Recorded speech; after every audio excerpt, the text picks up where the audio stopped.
am Natalie Gonzalez, retired general surgeon and practicing integrative and functional medicine coaching. We're going to be doing a little bit of a fresh garden salad from the first harvest of my little garden outside. In this video, I'm going to be using radishes. They're always one of the earliest things that you get out of your garden. These are the ones that I picked yesterday, and I got one more today because I needed just a little bit more radish and leafy greens. So I'm going to be using the radish greens, and if you didn't know, they are loaded with even more nutrient value than the radishes. Radishes are a member of the cruciferous vegetable family, and that's one of the food groups that you want to be having every single day, if at all possible, so that you can help your body detoxify. We detoxify not just estrogens with cruciferous vegetables, but all kinds of things that need to be detoxified in our body. I washed these yesterday. They did get my sink a little bit dirty. So today I was trying to take off the tops and leaves outside. These are the leaves that I just picked from the garden. So there's the one that I got from the single radish. It has a lot of leaves, you can see, from the single radish. I don't normally use these leaves fresh, but I'm going to this time because they can be used that way. The other way you can do it, and I've done this before, is when they look so beautiful like this, even if you get them from the grocery store and they look this beautiful, go ahead and use them if at all possible. And when you buy your radishes, look for ones that have really fresh looking greens on them, because they can be used either steamed like you would do spinach, with a little bit of lemon and garlic with it, and a tiny bit of some iodized salt to help you absorb the nutrients out of them a little bit better. You need that little bit of iodine, because otherwise these cruciferous vegetables do take iodine from your body. So you need to be thinking about that, replacing that little bit of iodine. The easiest way is just a sprinkle of salt on these things when you cook them. But when you steam these leaves, you will have less of a problem with it leaching or pulling the iodine out of your body, because it deactivates the chemical in the plant that causes it to pull that iodine out of your body. So just lightly steamed is a really good way if you're going to put it in a salad, enough to bring out the color, the bright color in it. But for now, I'm going to use them fresh, just the way they are. We're going to wash them. I need to put them all in my big bowl over here. I think I'm going to probably, I have a lot. So I have the rest of these greens here. When you do steam them down though, this will look like an awful lot of greens. And then if you went to steam them down, it would come out to, oh gosh, a little cup of greens. It would be hardly anything. You'd think you were overrun with greens, and then when you steam them, all of these, these are from the beets, so they can be either fresh or steamed. And bok choy, same way, fresh or steamed. When you steam them, they'll deactivate that chemical that leaches the iodine and some of the nutrients out of your body. And you know, they say that's the reason I've heard this said, that's the reason you shouldn't eat so many cruciferous vegetables, and they are absolutely wrong about that. The cruciferous vegetables are really necessary for being able to detoxify things in your body. That's what they're so good at, along with onions and garlic. And this salad's going to have the cruciferous, and we're going to also put a little bit of green onion in this salad. And that is also highly effective in helping your body detoxify. And then I'm going to use some oranges. So that's going to bring out the flavor, and any kind of citrus will help you absorb the nutrients in the greens even more. So let me just wash these and I'll be back. And I'll take the tops and bottoms off of those. Well, might as well do that now. So just get rid of the bottoms, cut the tops off. I'll wash them one more time, but these are pretty clean. If you can't clean them really well, cut the, the bad spots or dark spots off, but they're pretty easy to clean. I'm going to take the little root system off of this one a little because might have a little bit of gritty dirt in there. And we'll cut the leaves off because we're going to wash those. I still haven't decided if I'm going to steam them lightly. I think I am because I just want this salad to be super nutrient dense, and I just think that's going to help me absorb these nutrients a little bit better. This is a lot of lettuce that I picked, and I do know that my husband doesn't like radishes, so he won't be having any of this. It's going to be a salad that I eat on my own, and I know this looks like a tremendous amount of greens, all of these greens that are here, but it really cooks down quite nicely.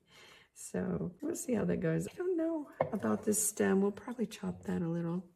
That's on the bok choy. I'm gonna just take the ends off the beet stems. It's really interesting that when you cook these down, they do, like the redness of the beet stems does have a little bit of the beet flavor, and I don't mind that, but some people don't care for beets, so they probably wouldn't like that much.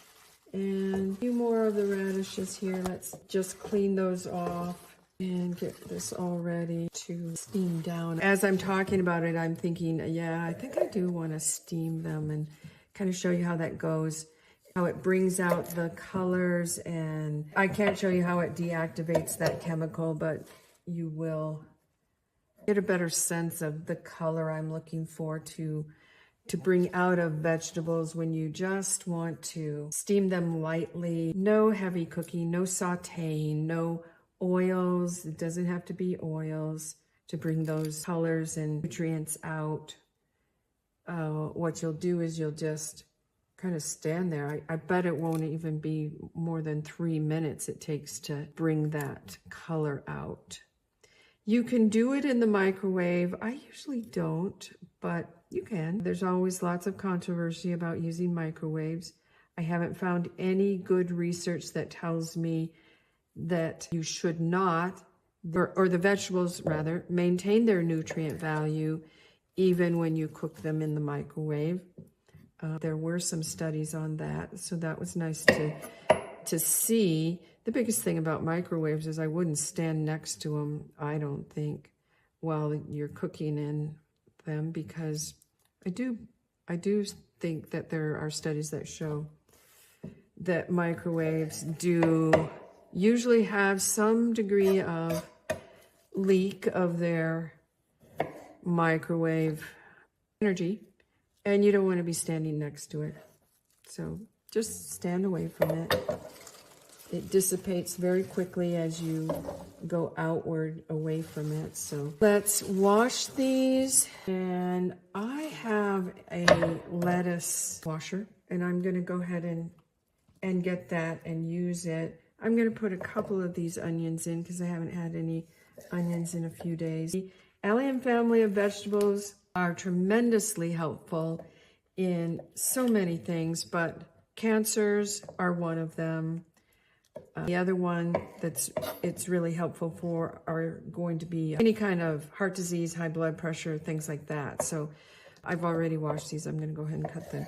So yeah, anytime you can include garlic.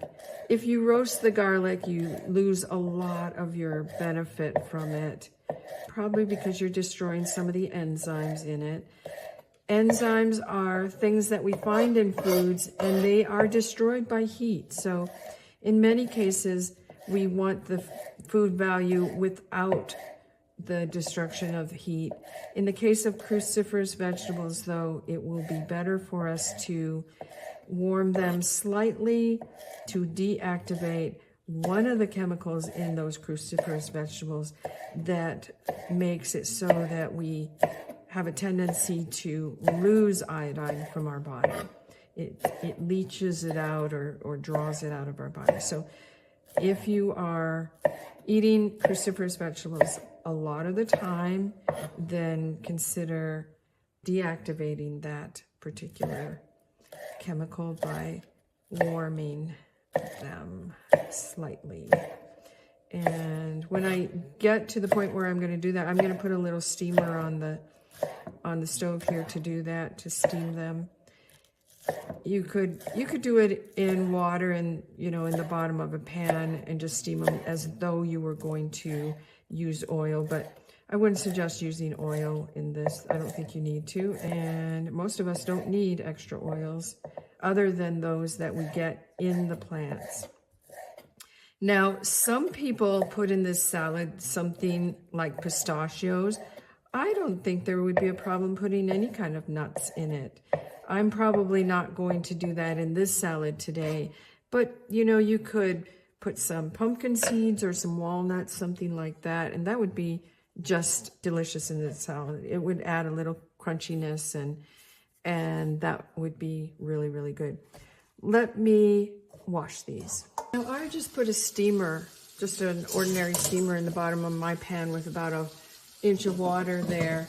And I'm just going to put all of those leaves on top and steam it that way. So for those of you who haven't watched any of these videos before that I've done, I just want you to know that I am not a cook and I am not here to teach you how to cook.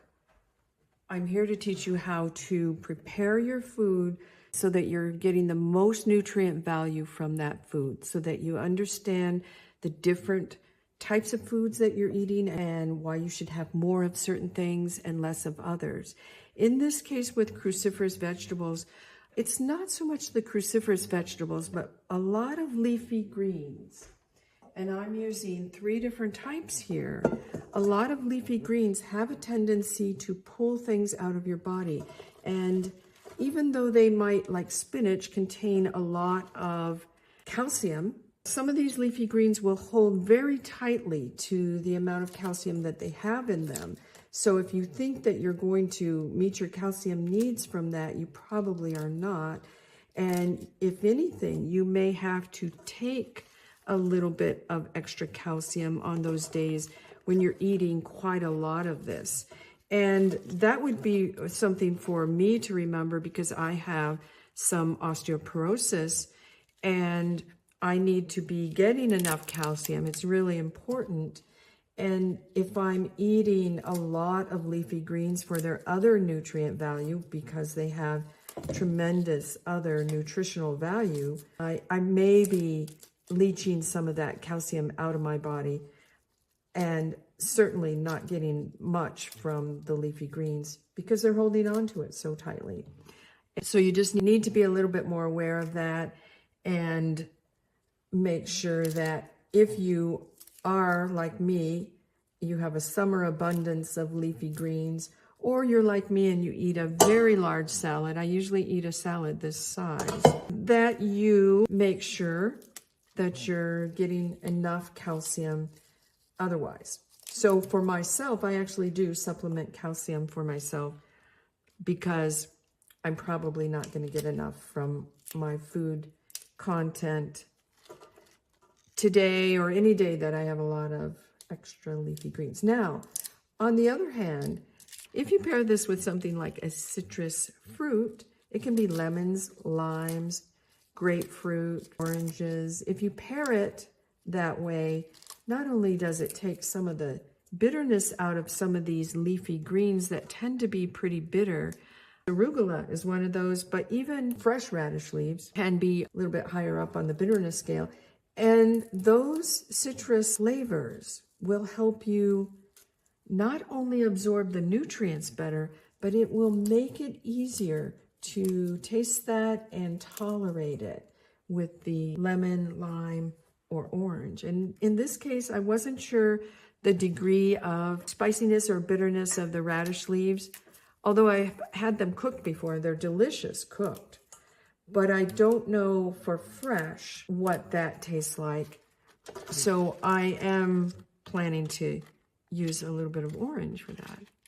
And these are the bok choy leaves. Aren't they beautiful? Bok choy, that's another one we see in stir fries. It is also one that's so expensive at the grocery store for a little bit of bok choy. So that's going to be such a treat to have that over the next few weeks in my garden. I rarely get lettuces to grow well here in Montana because we have such a short growing season, and it goes from spring, late spring, like June, and into the heat of summer very quickly. And lettuces don't grow well in the heat of summer. So the fact that I have anything growing out there right now is nice for me and surprising. Every year, my husband's potatoes just make my little bit of garden harvest look like nothing. He's got quite a green thumb. Almost done with this, and we're gonna put it in that pan to steam. Radish leaves have kind of a, like the backside is a little bit prickly. So, if you're having them, just keep that in mind. The beet leaves, on the other hand, are very smooth. It's a delicious leaf. We ate a lot of that one year, but I think that was also the summer that I might have really depleted my calcium stores, because it was right after that I went to have my bone scan checked. I asked my doctor to do one since one had not been done in a long time. And it came back with osteoporosis. And I think during that summer, I ate a ton of beet leaves. And I had stopped drinking milk. And I had not really been focusing on whether I was getting enough calcium or not. And I think I just wasn't. So this time, I am taking calcium. And I am going to be following that really closely to avoid that same problem. Osteoporosis is something that many people, not just women, but men will struggle with. We always think of that as being a woman's problem, but it isn't. I've seen a number of men with osteoporosis, and we just don't check it in men any more than we check it in women. A lot of times we don't check it until somebody falls and breaks a bone, and then we say, wow, why did they break a bone? And then we look and find out that their bones are very thin and they have osteoporosis. And it's just not one of those things in medicine that we follow very well or very closely. And we often don't know it's a problem till it's a little bit on the late side.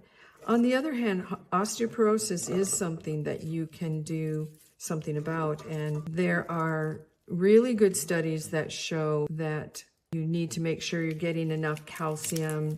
And if you're vegan, that's especially important, because vegans do have a tendency to have thinner bones. They tend to be thinner people to begin with. And anytime you're not carrying a lot of weight, your bones are going to tend to be thinner, because it is the increased weight on those bones that keeps your bones healthy and dense. So what we do in the case of people who are vegan is to make sure that you're getting calcium on a regular basis. And generally it's between 1,000 milligrams a day and 1,200 milligrams a day. And I tend to take one that has some extra minerals in it. In fact, it's a red mineral algae is what it is. And it has a number of other minerals in it. And what that has shown in the research is that it tends to be one of those that we can give to women, and we'll find that they are able to not only maintain their bone density, but they can actually increase their bone density. And we think it's the minerals in the red mineral algae that helps them do that. But in general, to maintain bone health, you're going to need calcium, magnesium, vitamin D, and zinc, along with weight-bearing exercise to maintain bone health. So if you've been diagnosed with osteopenia, osteoporosis, or you're a menopausal age woman who is getting less and less estrogen, of course, through your system. One other very interesting thing, though, about estrogen and bone health is that it doesn't take estrogen necessarily to maintain bone health. One of the things that we have found in the research is that even women who are not taking estrogen can find that they can maintain and improve bone density are those who are taking in soy. The phytoestrogens in soy help you maintain bone health. And it's not just the phytoestrogens that are doing it. There's another mechanism for that. But in any case, soy is one of those that has been found to increase bone density in people who have thin bones like osteopenia or osteoporosis. I'm going to steam these. I'm going to try 2 minutes, see how that goes. I'm just going to use my planer for these. Let's see what happens when I do that with the radishes. Planers can be one of those dangerous things in the kitchen. I have cut myself. I don't know if it was this one or another one, but I have cut myself before using a planer. I'm going to see if this will work for my radishes.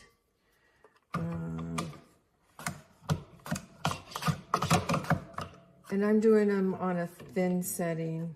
Oops, let's go this way.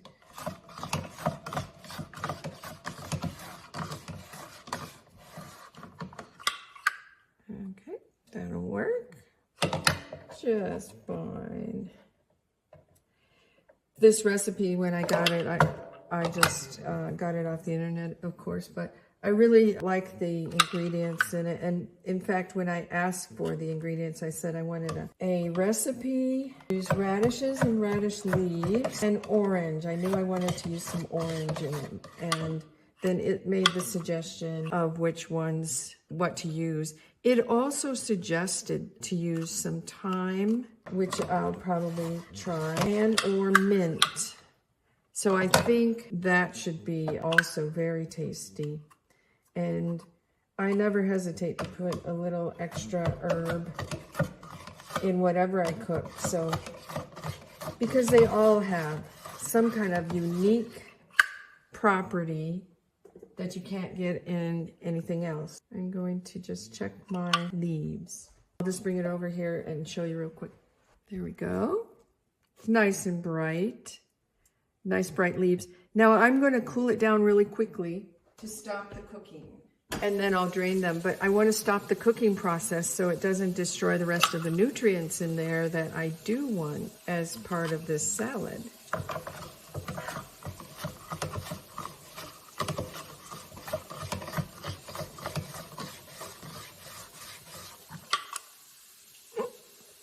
Saving my fingers anyway. So you would do the same thing, like for something like broccoli, you would do the same thing. You steam it just slightly. You can use it in a salad, but steam it slightly first. Deactivate that enzyme, bring out the color, and then cool it and use it in a broccoli salad or whatever you want to use that's cold. And, you know, even to put on a vegetable platter where you're going to have a dip and crudites, it's still worthwhile to cook that broccoli, steam it just slightly, let it bring out all those wonderful colors and nutrients and deactivate the ones that are not so helpful. And I'll probably cut some of these up and put them in. There's no reason not to. Chop those a little. I certainly am not going to waste these, so. And since I'm the only one having this salad, it doesn't matter. My husband doesn't like radishes, so we'll just finish that. You can roast radishes also, and it does take some of the bite out of them. They are delicious that way. I guess I just have always liked radishes for their raw flavor. But some people, it's too spicy for them. They don't care for the spiciness. And so roasting, you know, I would roast them lightly. In fact, I probably wouldn't roast them because that sounds like a lot of extra heat that might deactivate some of the things in the radishes. But you can roast them and you'll still get some benefit from them. It'll just be slightly different benefit. So as you can see, it cooked way down to this very small amount here. easily for me, as big as a salad as I usually eat. This is a very, reasonable amount to eat. So it cooks down quite a lot. So if you're serving it for a big family, that would be not enough. You'd have to have quite a bit more. And then I'm just going to put, it said to put a full bunch of radishes in here. Let's just put them all in. I don't think there's a problem. This is definitely a radish salad. So I'm going to put those pieces in. I'm going to put my onions in. And then we're going to do the citrus. So there we go.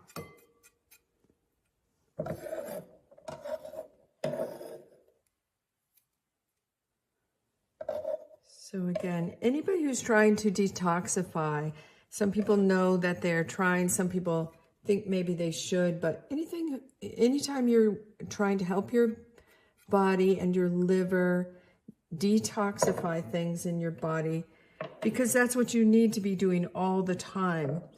Whether you know that you have something that you need to detoxify or you don't, you're still making things all of the time in your body that need detoxified. I'm going to wash these first, just a second.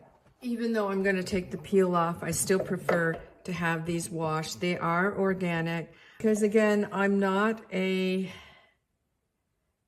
much of a cook as I am here to tell you what kind of things that you can do with your food, what kinds of foods you can eat that will keep you healthy, keep you detoxifying, and doing it on a day-to-day basis, in and out, whether you have a known exposure to something you need to detoxify or not.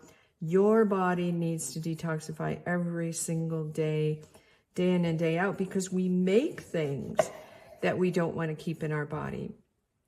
And so allium, the allium family, the onion family, and which includes garlic, leeks, shallots, all of those things. Even fennel. I was surprised. Fennel is part of the onion family. I love fennel, and it's not one that my husband likes. So if I buy fennel, it's me who's going to get to eat it. And he's generally going to want to miss out on that. So, and that's true of a lot of people. Some people won't like fennel or anise. They have more of a licorice type flavor, and not red licorice, but more of the black licorice type flavor. And so, but really, really good phytonutrients. In fact, not just phytonutrients, but phytoestrogens. A phytoestrogen effect from both your fennel and your fenugreek, in addition to the effect that you get from the soy, which is a really potent effect of estrogens that keeps those estrogens balanced in your body the way you want them to be balanced and functioning really, really well. So some of the things that you have to think about when you're thinking about detoxifying, it said to cut next to that. And I cannot stand the thought of wasting the fiber in this orange, so I'm probably going to save that and either eat it later or use it later. In the meantime, this is how your orange comes out for your salad. And I should be doing this over a bowl because it said to keep the juice, of course, to put in your salad. It's part of the dressing. And we're not really going to make all that much of a dressing. I will probably go ahead. Let's just put these and drop these down into that bowl. I will probably go ahead and add some thyme and salt and pepper, of course, in my case, an iodized salt. You don't get hardly any iodine from sea salt, and to try to use that in place of iodized salt with your cruciferous vegetables probably is not going to work. If you are concerned about iodine and you don't want to have iodized salt, your other option would be to get some seaweed. So the little nori sheets that are seaweed, you could use that and have a couple of sheets of those. They're the little 3 by 4 inch sheets of nori seaweed. I was getting mine from Costco. They had a couple different brands. I noticed though that it was made with an oil, and I usually don't buy things that have any oil in them. So I don't think I'm going to find nori though without some oil, because I bet they use it to keep the sheets of seaweed from sticking together. I bet that's why they're using it that way. I'm going to get another bowl to put the leftover orange in. This is a nice juicy orange. This is organic, and I think I got this one from Costco. So we sometimes find some really good ones there. I don't generally buy navel oranges, for one thing. They look great on the outside. They look great. They're beautiful. And they taste tasteless. They don't taste. So I really don't usually buy them, but I really like to buy regular oranges, and I have found that they give the best taste also.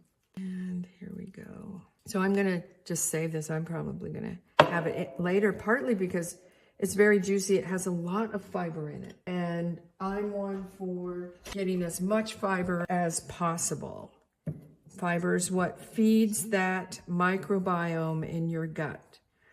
The microbiome is the bacteria that lives in your gut, that sends messages to the rest of your body. It makes chemicals for your mental health and for pain and for anxiety and sleep. So you want to be feeding those microorganisms in your gut, because they're doing so many things to help your body function well and detoxify and just all the processes that your body really needs.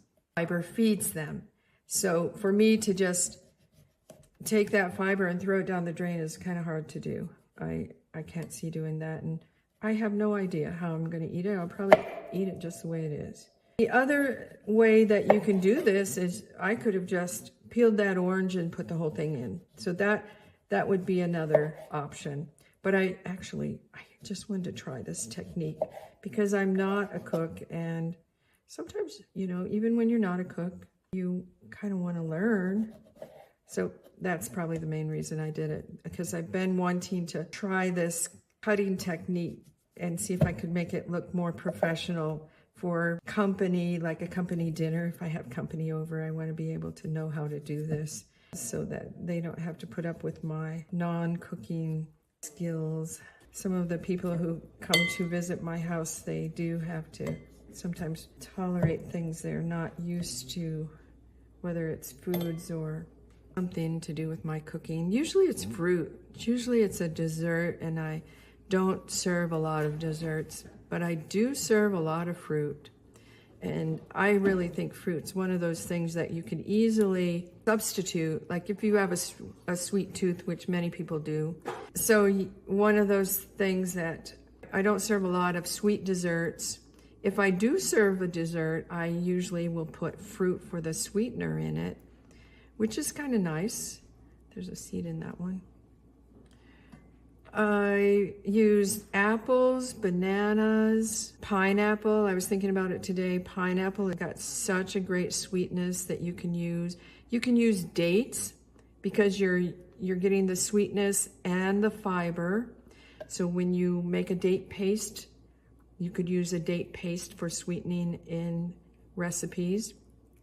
And when I did make the date paste that is listed on nutritionfacts.org. And that one was very easy to make. I think it was a cup of dates and a cup of water or something along those lines. Anyway, nutritionfacts.org. The date paste is a really good one to check out for sweetener in recipes. But, there's so many versatile ways you can use fruit for a dessert for company, and it can be very beautiful, very tasty.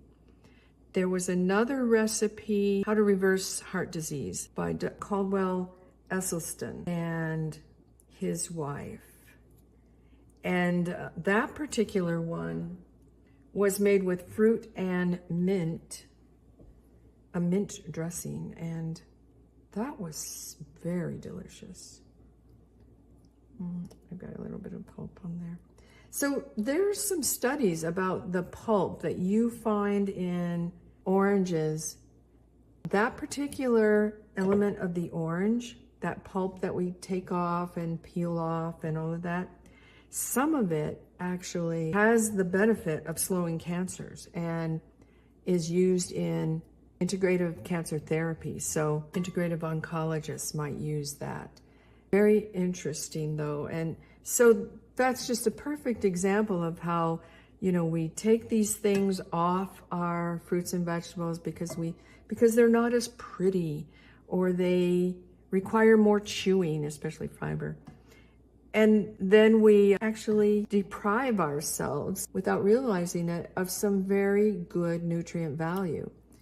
It's also such a great example. We think when we're looking at a vegetable or a fruit that it has only one benefit, and far from that. It may have only one benefit that we actually know in this day and age, but it may have benefit that we don't know, of course. And also, these things tend to have benefit of other nutrients because they combine with the other nutrients in their fruit or vegetable plant, and they help those other nutrients work better. So not only do we not know of the different substances that are in each of these things, and we're just still beginning to learn about them, but we also don't understand how the different parts of these fruits and vegetable plants work together to give us a benefit that we may have never imagined. This salad is supposed to marinate several hours, and most likely it's because of that orange, wanting it to get into this. I'm going to put a little bit of salt, iodized salt, like I said. You can put pepper. I don't know if I'll put pepper this time. And I'm not going to put a lot. I'm just going to sprinkle a little, but I want to get it down in there underneath. Let's do that. There's the greens in the bottom.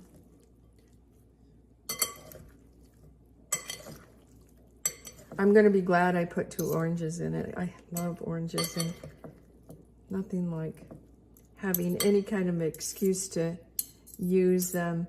I eat an apple a day, and I eat a lot of fruit actually. I eat mangoes because of the spermidine in the mangoes that helps you live longer. I eat blueberries or some kind of berry anyway every single day. I need the salt in here for flavor, but I need it for the radish and the leafy greens to make sure I get enough iodine in my daily intake. We were talking about the nori sheets. You should have 2 of those nori sheets a day. That's about right. And if you skip a day, no big deal, but you know, have them pretty frequently. They usually come in bulk at Costco, but you could probably find them. I've never seen them at Walmart. They probably do have them in other places, but in my area, I have never actually seen them. And we're gonna just let that marinate, separate some of these out a little so they can get some of that. And we'll come back later and give it a try. And if it needs a little extra salt, or you like a little pepper on it, go ahead and do that. And just really, really enjoy that. What a pretty salad. That would be a good salad for company if they liked radishes, but my experience is that I'm one of the few people that likes radishes, so tiny bit more there. There we go. All right. Thank you, everybody.